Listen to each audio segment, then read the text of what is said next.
Pozdravljeni. Začenja se nov dirkaški vikend in tokrat je na vrsti velika nagrada Singapurja. In kot običajno si bomo tudi tokrat v uvodnem prispevku ogledali vse značilnosti ter zanimivosti, še preden se bodo aktivnosti na progi pričele.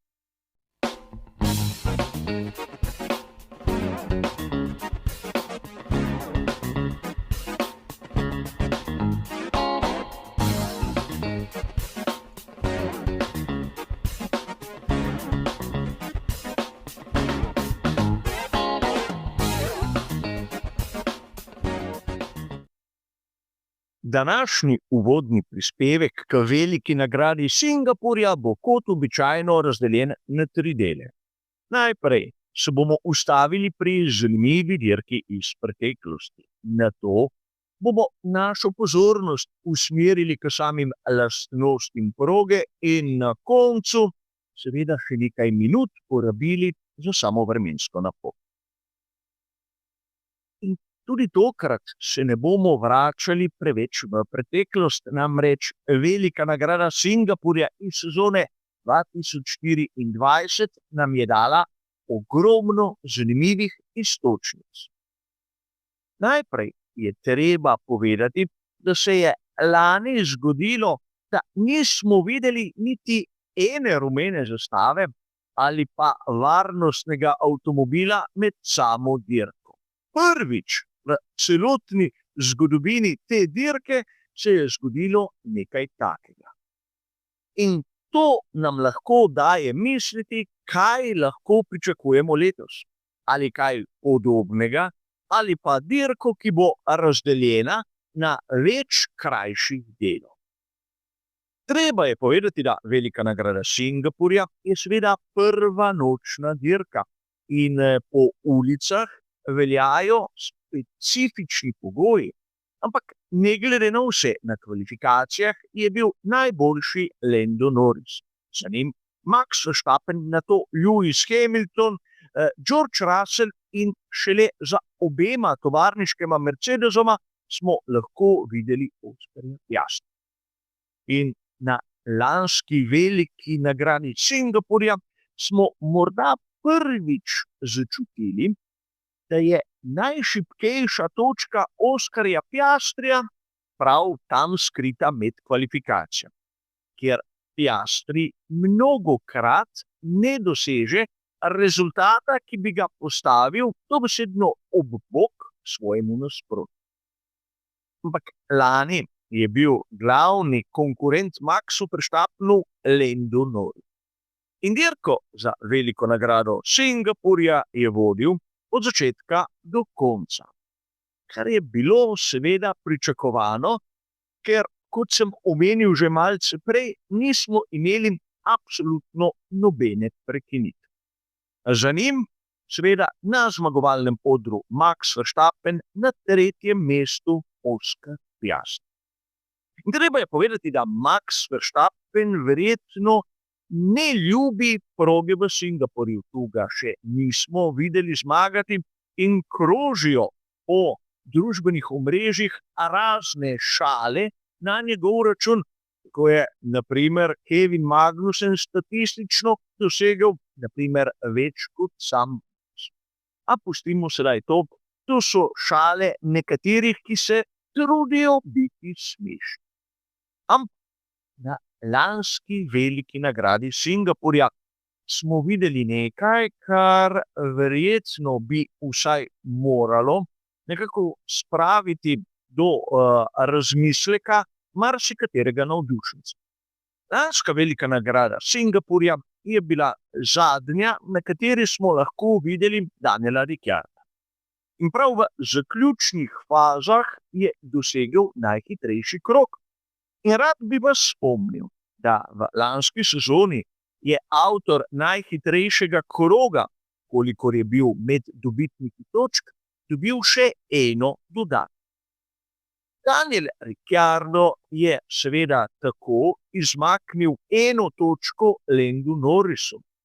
In seveda v skupni razvrstitvi je tako Britanec Maxu Verstappenu odščitnil 7 točk in ne 8, kot bi jih lahko. Ker je bilo ta dirka zadnja za avstralskega voznika, so vsi nekako sprejeli za dobro tisto zgodbico, ko je želel izboljšati na zadnji dirki svojo statistiko. In meni, kot vam je dobro znano, takšne statistike ne pomenijo absolutno nič. Daniel Ricciardo ni bil niti med dobitniki točk. Njegova dirka je bila, bodimo iskreni, za v pozabi. In tu se je zgodilo tisto, kar je še posebej vredno našega razmisleka. Na veliki nagradi Singapurja je publika nekako kot upokojitveno nagrado podelila laskavi naslov voznika dneva prav Danielu Ricciardu, ki, bodimo iskreni, razen tega, da je Landu Norrisu odvzel 1 točko, ni pomagal prav nič. In prav ta dogodek je nekako sprožil razmišljanje, da so tisto točko za najhitrejši krog ukinili, ker je bila popolnoma nesmiselna in kjer smo videli notranje igrice. Daniel Ricciardo je seveda nastopal za ekipo Racing Bulls, ki ima čisto slučajno istega lastnika kot ekipa, za katero nastopa Max Verstappen. In takšna pomoč med dvema ločenima ekipama je seveda po strogih pravilih Formule 1 prepovedana, ampak ni šlo za to, šlo je bolj za popravek statistike Daniela Ricciarda, ki se je tako upokojil z 1 hitrim krogom več, kot da bi bil to naslov svetovnega prvaka. Torej, letos kaj lahko pričakujemo? Po zakonitosti tistih velikih številk, kolikor lani ni bilo praktično nobene nevtralizacije, bi jih letos lahko pričakovali kaj več, ampak vsakšno takšno dejanje je seveda ločena zadeva in ne smemo gledati skozi to optiko.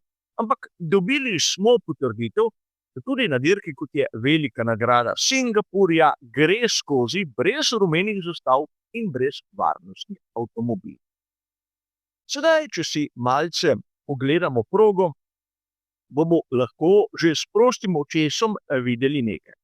Da imamo po večini ostre 90-stopinjske ovinke, imamo ravnine, imamo 3 območja DRS-a, kar nam že posebej kaže na to, da proga kot taka tehnično ni preveč zahtevna. In ker gre za ulično dirko, so se v izvedbi za sezono 2025, podobno kot na veliki nagradi Nizozemske, odločili za nekaj genialnega. Dvignili bodo omejitev v samem pit laneu iz 60 na 80 km/h. In tako želijo prepričati ekipe, da bi se ustavile na postanku večkrat. Ampak marsikomu ta dvig hitrosti v resnici ne pove absolutno nič. A dajmo za trenutek vzeti številke in pogledati, koliko bi bil lahko postanek v resnici krajši. Pit lane v Singapurju je dolg 400 metrov. Če ga prevozimo s hitrostjo 60 km/h, to pomeni, da porabimo 24 sekund časa. Če isto razdaljo prevozimo z 80 km/h, to pomeni, da smo porabili 18 sekund, torej razlika celih 6 sekund. In moram vam priznati, da sem zasledil v nekaterih virih, da bo postanek krajši za 5 sekund. In preden kdo reče 5 ali 6 sekund, je skoraj eno in isto. Konec koncev ni res. Razlika je polnih 20%. Zdaj, če je za vas 20% razlika skoraj da eno in isto, seveda vam priznam, da imate prav. Ampak to je neka novost na letošnji veliki nagradi Singapurja. Poglejmo si tabelo, ki nam jo daje Pirelli in kaj je zapisanega tam. Seveda najprej izbor samih mešanic, kot že toliko let poprej. C3, C4 in C5. O kakšni mešanici C6 na srečo ni ne duha in ne sluha.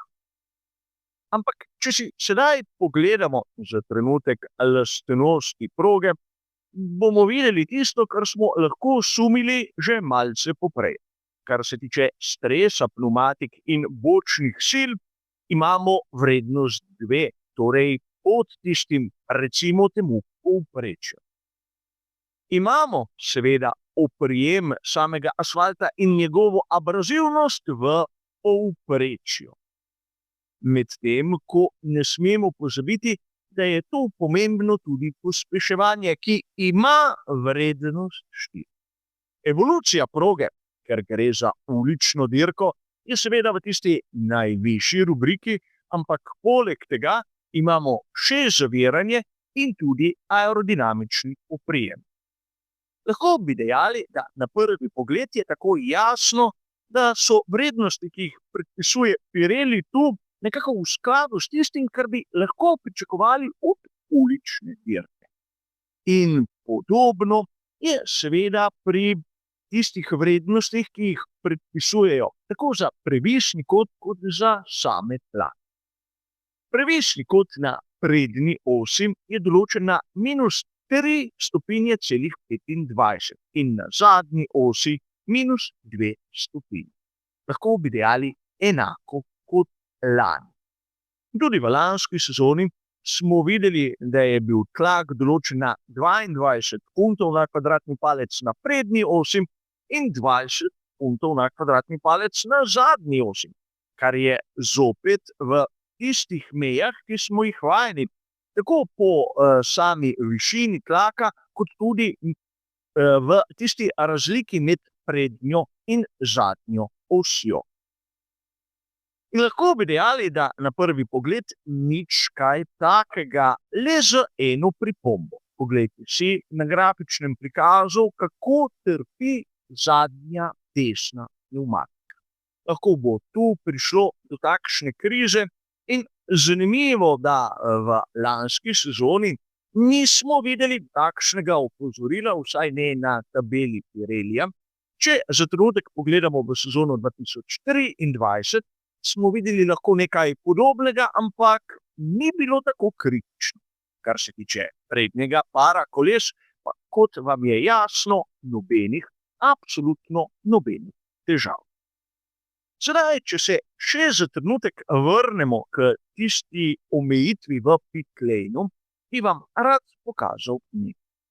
Velika nagrada Singapurja, ker gre za ulično dirko, je običajno dirka z enim postankom, kjer se začne na pneumatiki medium in nadaljuje na pneumatiki hard. In treba je povedati, da na primer lani smo lahko videli, da so le redki uporabljali pneumatiki soft. Toliko v razmislek, seveda v zadnjem briefingu se bomo malce bolj poglobljeno ukvarjali tudi s tem. Ampak poglavitno bo tudi vedeti, kakšno bo vreme, predvsem v nedeljo, ko na vrsto pride dirka za veliko nagrado. V trenutku snemanja tega prispevka, torej v četrtek, ko so vozniki imeli tiskovne konference, je lepo deževalo skladno z napovedjo. In seveda v petek in soboto so možni nalivi. Temperature se bodo v petek gibale med 26 in 29 stopinj Celzija, medtem ko v soboto se bo najvišja temperatura dvignila še za 1 stopinjo. Ampak treba je poudariti nekaj, da v soboto je možnost in količina padavin bistveno večja od tistega, kar lahko pričakujemo v tam tednu. Možnost kakšnih ploh v nedeljo je bistveno manjša. Torej, lahko pričakujemo nekako suho dirko. Temperatura bo še za stopinjo višja, torej med 26 in 31 stopinj Celzija.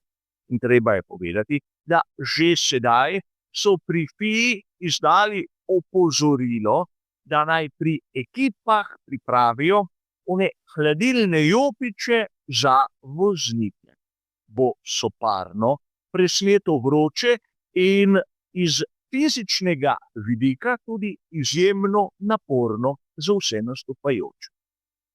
A kar se tiče našega uvodnega prispevka, je seveda to vse. Hvala za vašo pozornost in nasvidenje.